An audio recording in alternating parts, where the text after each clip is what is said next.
আমি আত্মমর্যাদা নিয়ে বাংলাদেশে বাস করতে পারবো। আমাকে আমার দিকে চোখ রাঙানি দেবার আগে 10 বার যেন অন্য রাষ্ট্রকে ভাবতে হয়, বাংলাদেশকে তেমন একটি রাষ্ট্রের পর্যায়ে নিতে হবে। আমরা যেমন রক্ত দিয়ে হাসিনার মতো একটা নিষ্ঠুর স্বৈরশাসক রক্ত পিপাসু পিশাচকে তাড়িয়ে দিয়েছি, সেটা একটা বড় কাজ হয়েছে। কিন্তু তার চেয়েও আরও বড় কাজগুলো হচ্ছে আমরা আমাদের সমস্ত সেক্টরগুলো থেকে এই ধরনের পরনির্ভরশীলতার ভূত যদি তাড়াতে পারি, আমরা যদি নিজের শক্তিতে বাংলাদেশকে জ্বলে উঠতে সাহায্য করতে পারি, তাহলে কখনো এই ধরনের স্বৈরশাসক আবার মাথাচাড়া দিতে পারবে না। অথবা দিল্লি বাংলাদেশে এসে খবরদারি করতে সাহস পাবে না, অথবা আমার নিরাপত্তার জন্য একের পর এক পরাশক্তির পেছনে আমাকে দৌড়াতে হবে না। আমি আত্মমর্যাদা নিয়ে বাংলাদেশে বাস করতে পারবো। আমাকে আমার দিকে চোখ রাঙানি দেবার আগে 10 বার যেন অন্য রাষ্ট্রকে ভাবতে হয়, বাংলাদেশকে তেমন একটি রাষ্ট্রের পর্যায়ে নিতে হবে। যদি সে পর্যায়ে নিতে না পারি, পরিণতি কি? পরিণতি হচ্ছে আমাদের বোন ফেলানির লাশ কাঁটাতারে ঝুলে থাকা। বাংলাদেশে প্রতিনিয়ত বর্ডার কিলিং হচ্ছে। বাংলাদেশ 17 বছর কোনো কথাই বলেনি, এখন মোটামুটি চোখে চোখ রেখে কথা বলতে পারছে। কিন্তু আমাদের সক্ষমতার লেভেলকে এই পর্যায়ে নিতে হবে, সীমান্তের দিকে বন্দুক তাক করার আগে সেজন্য নিজের নিরাপত্তা নিয়ে ভাবে, এমন একটি বাংলাদেশ আমাদেরকে করতে হবে। আজকের এই মিলনায়তনে আপনারা যারা উপস্থিত আছেন, তাদের উদ্দেশ্যে আমার শেষ কথা হচ্ছে, এক অবিস্মরণীয় বিপ্লবের জন্ম দিয়েছিলেন আপনারা। সেই বিপ্লবের মধ্য দিয়ে বাংলাদেশ একটি নতুন স্বপ্ন বিনির্মাণের জন্য কাজ শুরু করেছিল।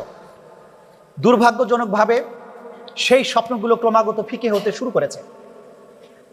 যে জুলাই চার্টার, যে জুলাই সনদের মাধ্যমে আমাদের রাষ্ট্র কাঠামোর পরিবর্তনের কথা ছিল, আমাদের স্বপ্নগুলোকে নতুন করে নির্মাণের কথা ছিল, পরিবারতান্ত্রিক রাজনীতির বাইরে যাবার কথা ছিল, তোষামোদের রাজনীতির বাইরে যাবার কথা ছিল, বৈষম্যহীন সমাজ ব্যবস্থার কথা ছিল, আমরা কি সেটা অর্জন করতে পেরেছি? এক কথায় জবাব হচ্ছে সেটা পারিনি। সেটা অর্জনের পথে কি আমরা আছি? দৃশ্যত আমরা এখনো সেই পথে নাই। যে জুলাই চার্টার বাংলাদেশের সকল রাজনৈতিক দল মিলে স্বাক্ষর করেছিল, যে জুলাই চার্টারের পেছনে সমস্ত বাংলাদেশের মানুষের সমর্থন ছিল, গণভোটের মাধ্যমে যে জুলাই চার্টারকে সমর্থন করা হয়েছিল, সেই জুলাই চার্টার 4 মাস হয়ে গেল, বাস্তবায়ন শুরু হলো না। এটা জাতির জন্য লজ্জাজনক, দুর্ভাগ্যজনক।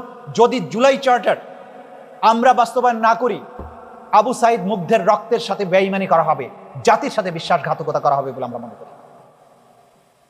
আমরা চাই আপনারা প্রতিনিয়ত জেগে থাকুন, যে জাতির ভাগ্য নিয়ে ছিনিমিনি খেলতে বারবার দেয়া যাবে না।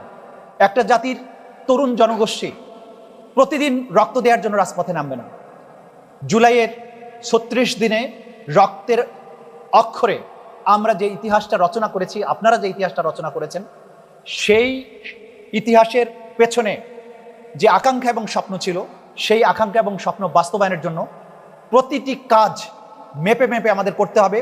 প্রতিটি স্বপ্ন বাস্তবায়নের জন্য আমাদেরকে লড়াই করতে হবে, এবং প্রতিটি স্বপ্ন আমরা বাস্তবায়ন করব। কারণ যে জনগোষ্ঠী এত বড় বিপ্লব সংগঠিত করতে পারে, তারা বাকি অসমাপ্ত কাজটাও সম্পন্ন করতে পারবে বলে আমি বিশ্বাস করি।